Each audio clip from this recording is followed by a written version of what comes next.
A woman hears a strange sound near the water where they are. At first, she thought it was a strange creature, but when she approached, it was just an exhausted koala waiting for help. She didn't think twice to help this poor animal. The woman immediately brought a laundry basket and put the koala on board to be taken to a safe place.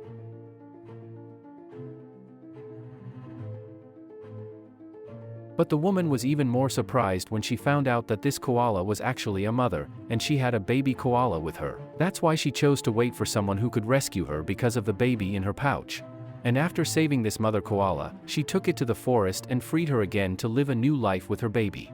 Do you think she did something amazing? Like and subscribed.